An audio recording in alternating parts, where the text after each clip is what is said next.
Who dat to the Who Dat Nation? Welcome to the Who Dat Say podcast, your podcast for the New Orleans Saints here on the KB Radio Network. I am your fellow Who Dat himself, Kevin Reed, and it is here.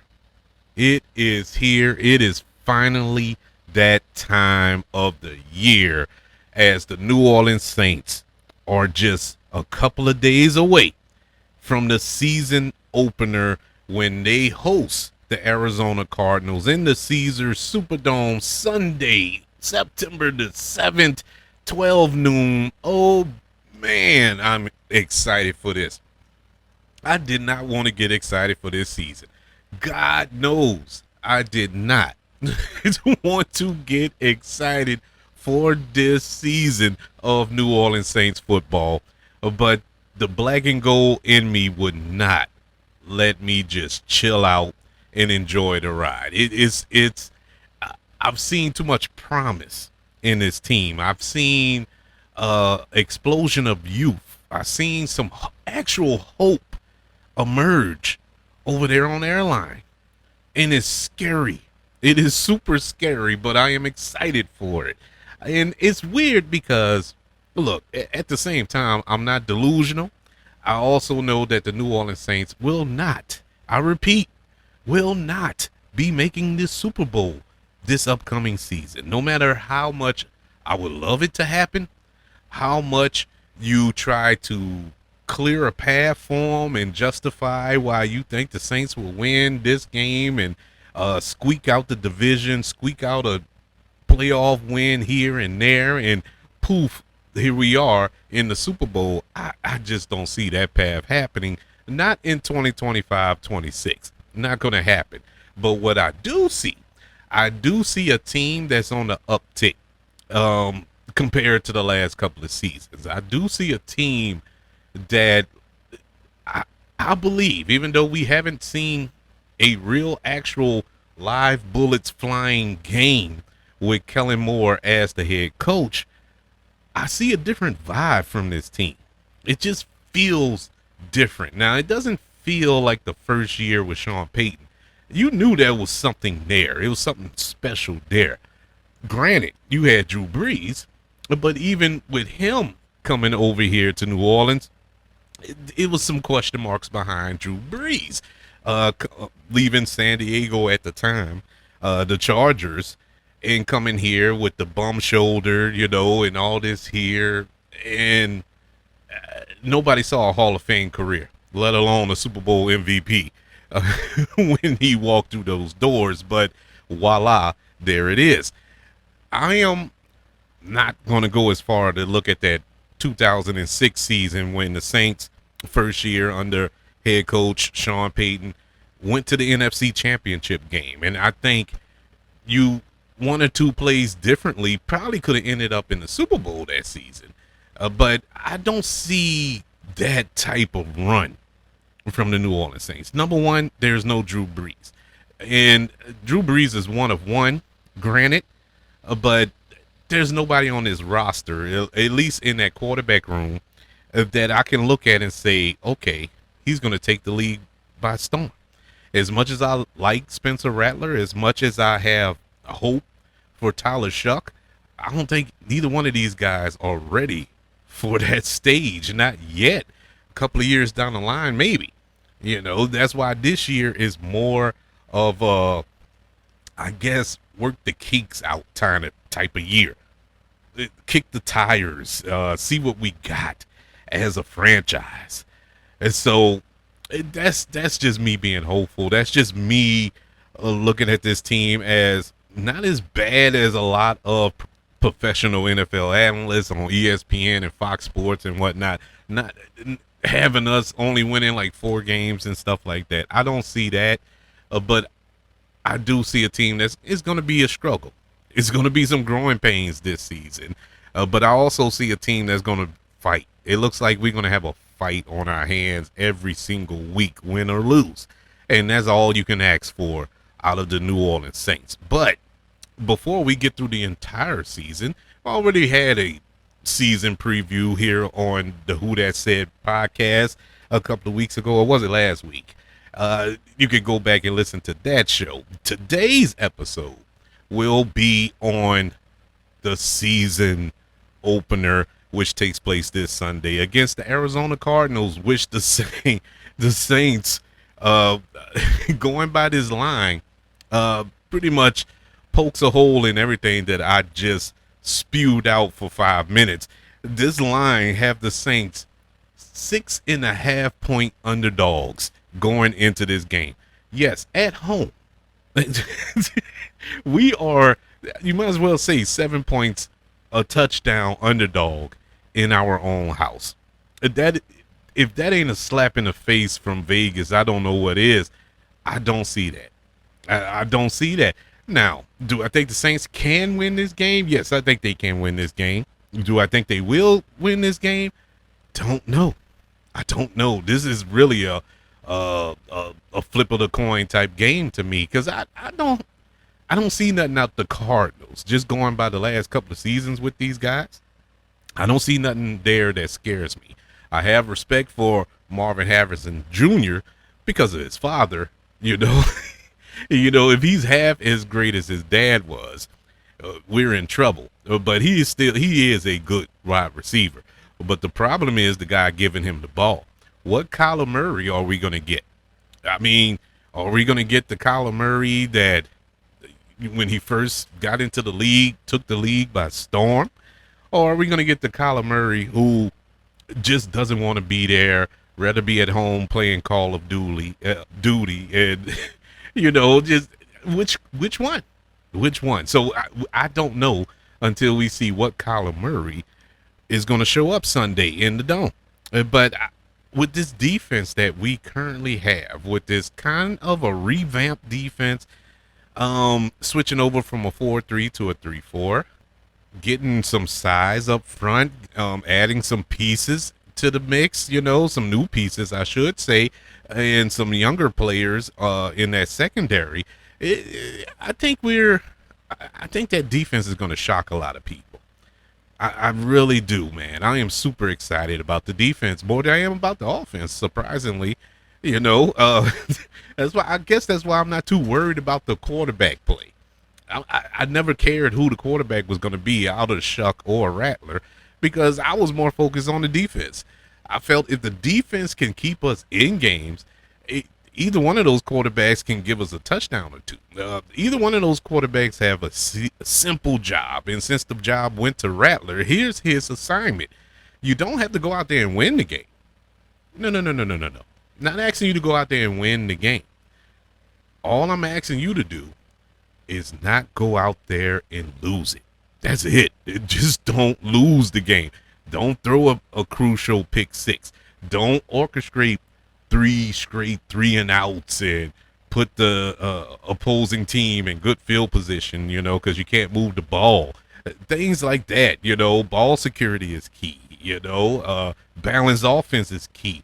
Now, all the balanced offense part, it kind of falls more on the head coach of it all, but he is the leader of that offense, even though he's not a captain, which I also completely understand too.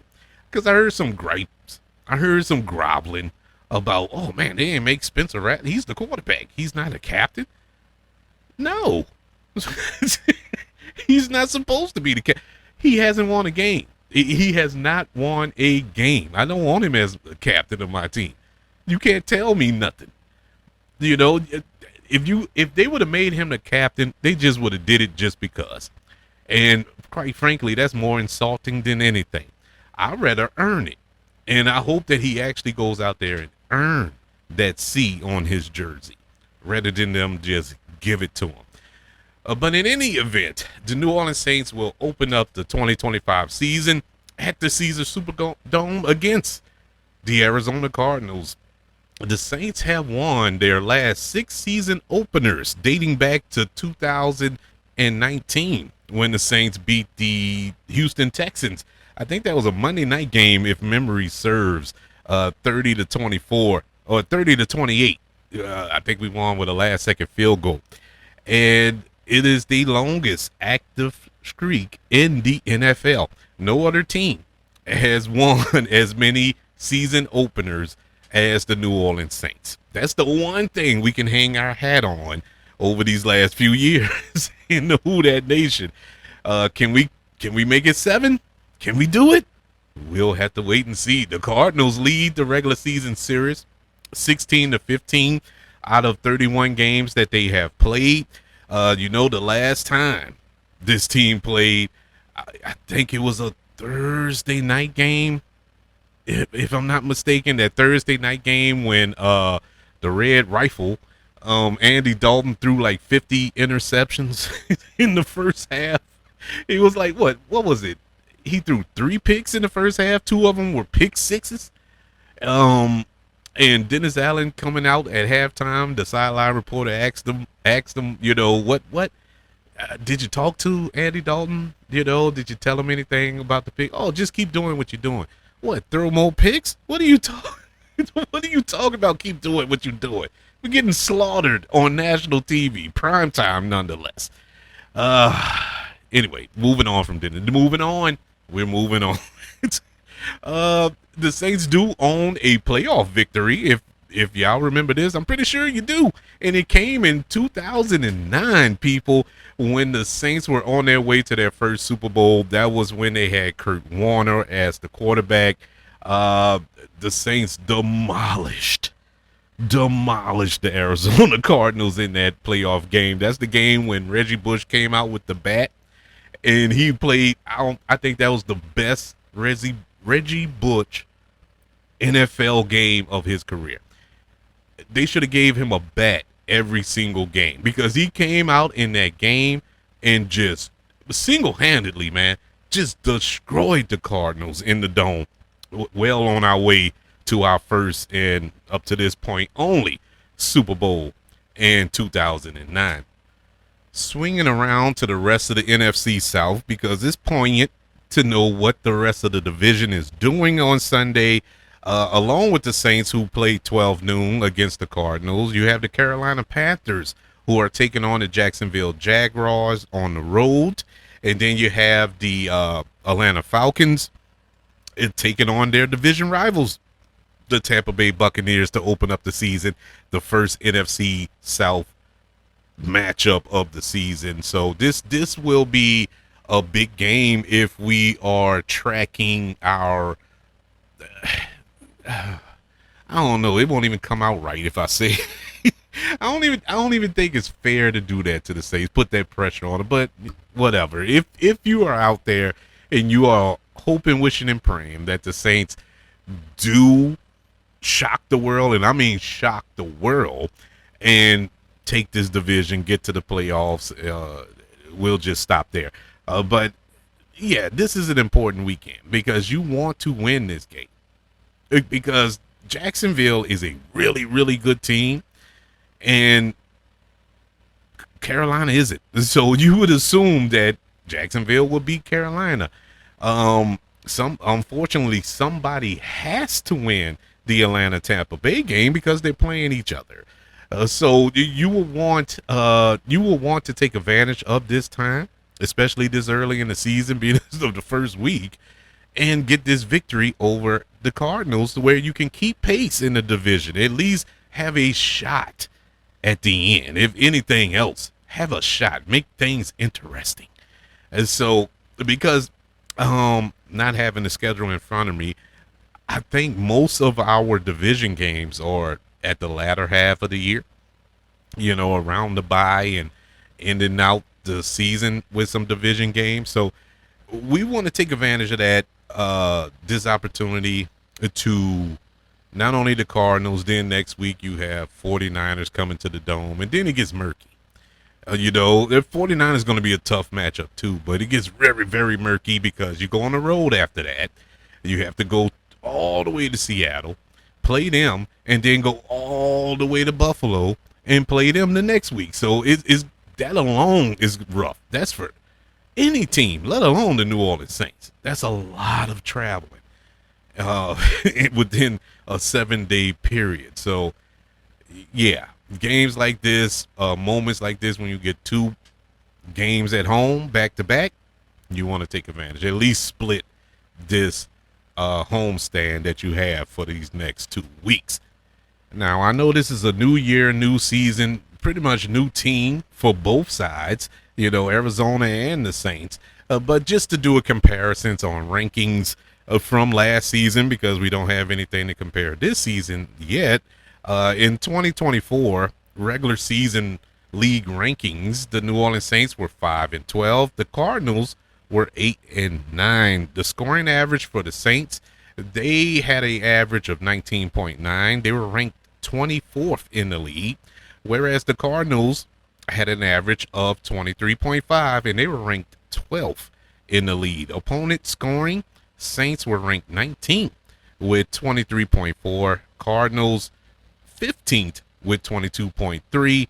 Total offense, Saints were ranked 21st in total offense last season, averaging 320.1 yards per game, and the Cardinals were ranked 11th with 358.2 yards per game average. Defensively, the Saints were ranked 30th in total defense, giving up an average of 379.9 yards per game defensively. This was the worst defense the Saints had in a very long time. It was very bad last season. The Cardinals, on the other hand, they were ranked 21st, giving up an average of 342.5 yards per game. Saints had 37 touchdowns last season. Cardinals had 47 touchdowns last season. And so that's just a couple of stats you can kind of compare to, going into this game. If we kept that same team, I can see us having a 7-point underdog, being 7-point underdogs at home to this weekend, if I can get it out. But yeah, but this is a different team, different set of circumstances. We had 2 different coaches last season. We had a busload of injuries last season, and it was just a mess. It was not looking good for the New Orleans Saints at all. So you really got to take those numbers and throw them out the window. Last season was a mulligan, man. You got to do that. It doesn't even count. It doesn't even exist in the actual record books of my brain, because last season was how do you describe that? How honestly, how do you describe last season? It was a dumpster fire. It was just nothing went right. It was Murphy's Law. Everything that could have went wrong. And you had to play out the season, unfortunately, and that's what we got, 5-12.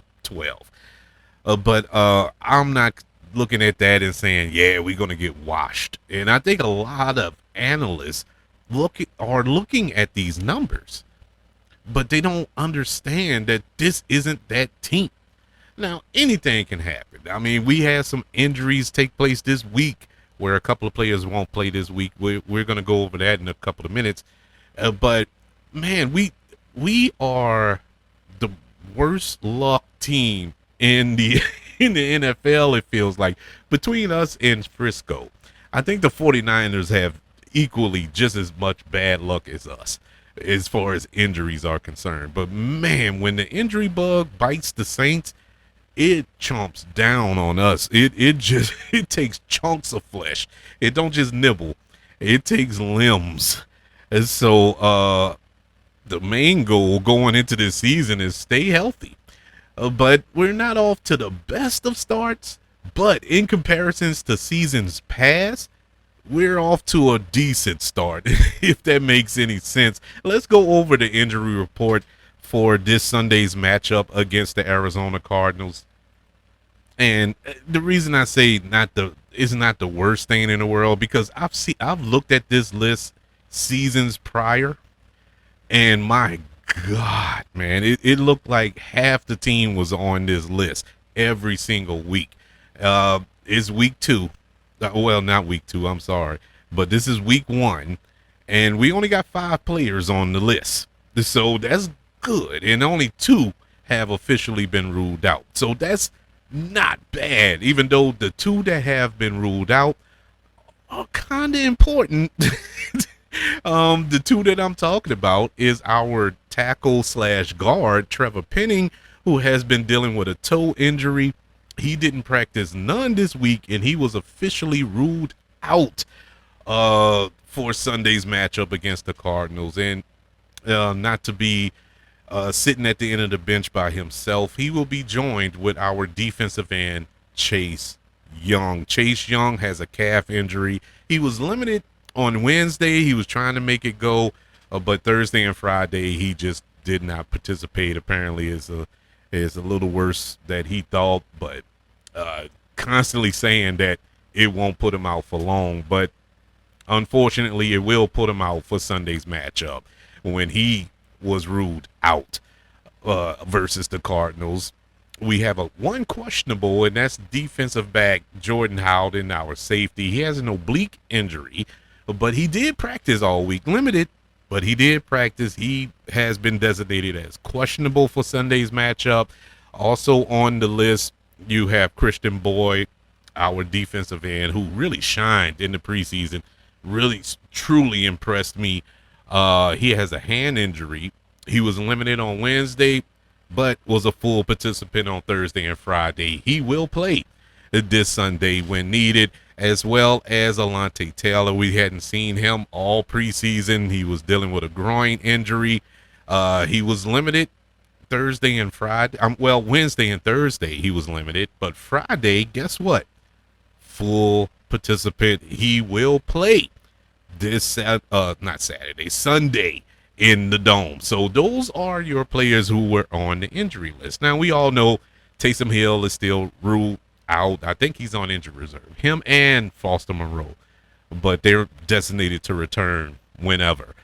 You have players like that, Will Clapp and all that. But those players are out of sight, out of mind. But these are the players who are on the team. And, It really stinks with the Chase Young thing because, like I said, the most important thing I was looking at was the defense. I was excited for that, and I want to see Chase Young flourish. Chase Young has all the potential in the world. The story of the summer or the offseason in NFL was Micah Parsons, of course, over there in Dallas, and his contract negotiations, and he should be this, he should get paid this, he's a generational player that, and all this here. I always thought that Chase Young should have been that guy. He never showed it, but he showed flashes, and that's the problem with him. He shows flashes, he takes plays off, it looks like, and stuff like that. That's just so frustrating because you look at the talent this dude possesses. You look how big he is. He is the biggest person on that line. He is bigger than the defensive tackles. That's how big he is. And I've seen him get bullied off the line. That's just a lack of effort, And so it's frustrating. So with this new offense, going into this 3-4, I thought he fit like a glove. I thought that this would be his coming out year. And it still may be, but I was hoping to see it begin this Sunday, but unfortunately it's not going to happen. I'm still a fan of his, oddly enough, I never really had any ill will. Normally I get frustrated with injuries, like, man, this dude injury prone. We need to move on from him, and this, that, and the third. When the Saints re-signed him this offseason, I was happy. I was super happy. I don't know why. I got a lot of faith in Chase Young. I think he can do something here if he just wakes up and realizes that he is that guy. He can be up there when they talk about Micah Parsons, when they talk about Myles Garrett, when they talk about players of that ilk, they should be talking about Chase Young. That's how he was drafted. He was drafted first over, was it first or second overall? It was a high first round pick. I can't remember which one it was. Regardless, those people let him go. Washington said, we're good. We're good. He went to Frisco and went to a Super Bowl, and he played awesome in that run in the Super Bowl, up to the Super Bowl. Even in the Super Bowl game, they came up short, but it wasn't because of Chase Young. He played great.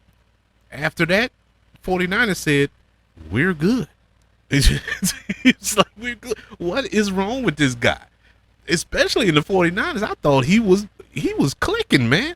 He was clicking over there. But he gets here, and like I said, he shows flashes, and next thing you know, he's coming to the line, the little pity pat blocks or rushes to just pass, make the passing grade that he's trying to rush the quarterback and stuff. Ah, come on, man. Get back there. You can get back there. I done seen you get back there with ease. I done seen left tackles come off or right tackles come off the bench and just make you look like nothing, like they're blocking me. And I can't block a fire hydrant. I couldn't rush past a fire hydrant, but they would destroy me. But anyways, hoping that all of these guys get healthy soon. It doesn't appear to be that serious. You know, Kellen Moore kind of brushed off the Chase Young injury, saying it's not that serious. Trevor Penning is kind of questionable because he got hurt in that first preseason game. I don't know if this is the same injury, but it's kind of concerning with him as well. Just like I was saying about Chase Young, same thing with Trevor Penning. Trevor Penning, to his defense, they bounced him around so much. He started at left tackle, went to right tackle. Now they put him in guard, where I think he will be best suited. And before we get the opportunity to see that, he's hurt. You know, frustrating, very frustrating. But it's good to see Alontae Taylor back. Hadn't seen him all preseason, so that should be fun. Let's move on to the key players to watch, and then we're gonna roll up out of here. Let's start with the Cardinals. Their number one player to watch, as far as the Saints, need to focus on Marvin Harrison Jr. This is his second year in the league. You know, there's some high expectations for this young man, rightfully so, especially when he came in last season in his rookie year, coming in at, I think he was drafted 4th last year in the draft. But he had 62 catches for 885 yards last season and 8 touchdowns to go along with that. And he is a really good player. You know, it's too early to compare him to his dad, but, you know, you can see that he's heading down that road. He's a nice size. He's 6'3", making him a matchup nightmare for our cornerbacks who are on the smaller size. But the one thing about him is he's inconsistent with the 50-50 balls. You know, I hate doing this, but I don't know no other way to compare it. His dad, when Peyton Manning threw that ball to his dad, you knew Marvin Harrison was coming down with it. I don't care who was on him. He was coming down with that ball.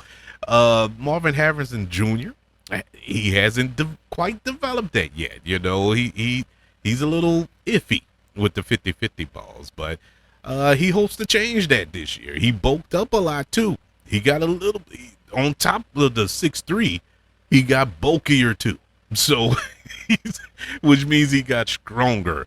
And so that frame is tailor-made for more leverage for those contested passes. So that's going to be a player to watch for the Arizona Cardinals. For the Saints, this was tough, but I guess this is more of a personal thing. The player to watch is Chris Olave. Since we're going to stay with the wide receiver route, Chris Olave is our best receiver, whether we like it or not. He's our best receiver, and he's great. He's great. Is he in that same ilk as the other receivers that came out around the time that the Saints drafted him? You know, like a Jarrett Wilson or Jamal Chase and the Justin Jeffersons of the world and all this. No. Now, he's not there because, quite honestly, he's been battling these concussions. You know, and it's so early in his career, and it's oh man, it's so scary, bro. Because no matter how you feel about him, you don't want nobody to have to deal with that. You don't know when the next one is the last one. You get what I'm saying? And I don't want him to go through that. I'm praying that he doesn't go through that, have to go through that again, because it was scary last year. It really was. That one he got where he was done. I knew it the moment he hit the ground. He was done. But the reason he's the player to watch for me is this the year he's going to come alive and kind of force his name into the conversation. Once again, not to get to that point, because those guys are the guys that I named. Those guys are so far ahead of him as far as advancing in this league. You know, it's going to be a tall task for him to catch up to him. But show that he's the number one guy. Show that he is the go-to receiver for the Saints. As we moved on from Michael Thomas, is he that next Michael Thomas? Is he the next Marcus Colston? Is he that next go-to wide receiver for the New Orleans Saints? This is the year to prove it.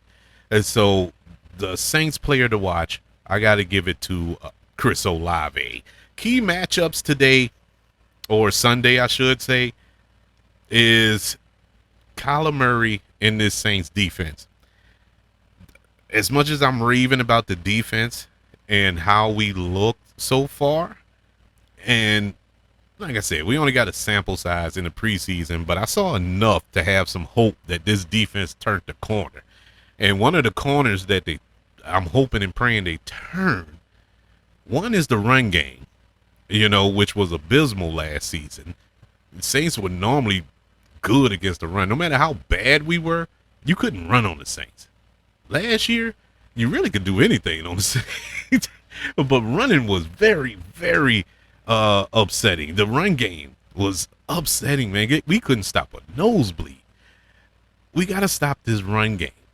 And along with that, we have to contain Kyler Murray, because the Saints defense Achilles heel for the past 5 to 6 years has been a mobile quarterback. And you can't get more mobile. Well, you can with Lamar Jackson, but in that same kind of atmosphere, you have a Kyler Murray, and he will move around. He'll squirt out of there because of his size. He's small. He'll get lost in that pile or whatever behind the lineman or whatever, and he'll make you pay. And so we have to contain Kyler Murray. Make Kyler Murray beat you with his arm. Now, is Kyler Murray capable of beating you with his arm? Yeah, he is. But more often than not, he will give your game away. He will lose it for you too. And so, that's the biggest matchup, I believe, in Sunday's matchup against the Cardinals. The Saints defense versus quarterback Kyler Murray. So, to end it all off, this preview for week 1, the New Orleans Saints, I think, come out victorious in this game. And that's not the who that in me talking. I really believe that they are. Now, will I be shocked, upset, or whatever if they lose? No, I wouldn't. But I just got to feel it. I got a strange feeling that the Saints, because the Saints have something to prove. They really do. They had something to prove.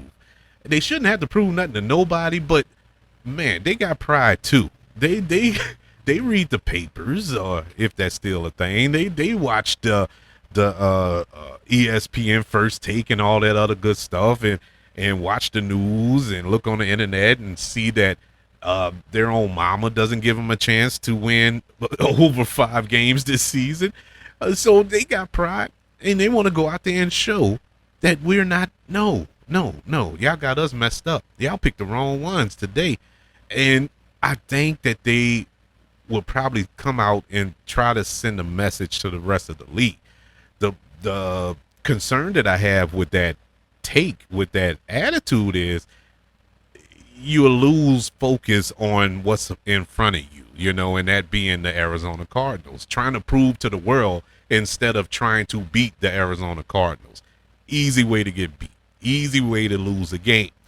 So they got to keep their emotions in check. if they can keep their emotions in check and come out there and play like I saw in the preseason, instead of 2 or 3 drives for an entire game, I think the Saints will come out victorious against the Cardinals.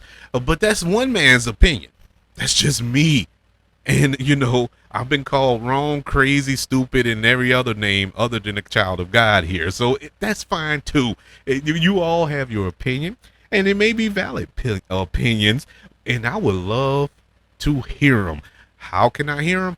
You can email the show, for one, kbradiopodcast@gmail.com. You can also leave comments on my social media pages. Just search for the KB Radio Network on all social media pages, as well as commenting on our YouTube video. Subscribe to the KB Radio Network channel on YouTube, like this video, and comment if you don't mind.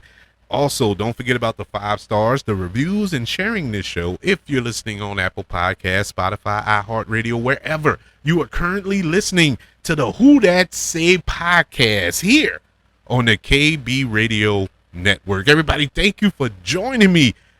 Oh, man.